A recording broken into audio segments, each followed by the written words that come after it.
This, I've learned, is one of the worst things that you can say in sales. Hi everyone, thank you for tuning in. My name is Kian. I run a company focusing on corporate training, business consulting, and employee engagement. We've worked with more than 10 multinational companies and more than 2,500 employees across 15 different countries. And what I've learned about sales throughout my time in business is that you want to present yourself as someone who has authority. And what I mean by that is that you want to present yourself as someone who's credible, someone that your prospects can trust and feel that you are reliable. Now, in my younger years, I used to present myself as someone who was a worker bee. I wanted to be someone who was known as hardworking, conscientious, responsible, disciplined, and so forth. And all of that is true, but one mistake that I made while trying to present myself as conscientious was that I did not embody the identity of a leader. So when a client would ask me a question that I found difficult to answer, I would then say something like, oh, let me confirm that with my team member, or let me confirm that with my boss. And I think that this is one of the worst things that you can say in a pitching interaction.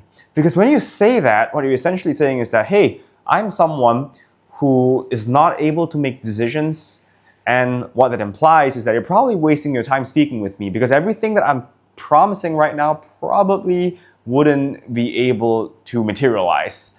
And from the client's perspective, it's gonna be like, hey, why am I spending my time speaking with you, my precious time, and each of my hours probably worth hundreds of dollars or if not thousands of dollars, if I could spend my time speaking with someone else who could make the final decision and who would allow me to arrive at a deal that I'm satisfied with. I don't want to have to go through multiple stages of confirmation and approval, or to be promised fake promises that would not eventually materialize. So instead of saying something like, let me confirm this with my boss, you want to present yourself as someone who in fact has authority.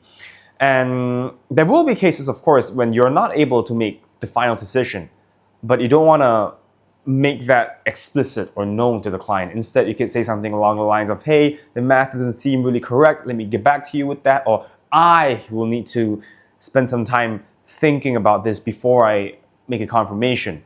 And when you do that, you present yourself as someone who is more calculated and analytical. You're not someone who needs approval from other people. On the other hand, you are the one who is independently thinking that this deal is not making sense, and therefore you want the time and spend more effort thinking about this collaboration opportunity.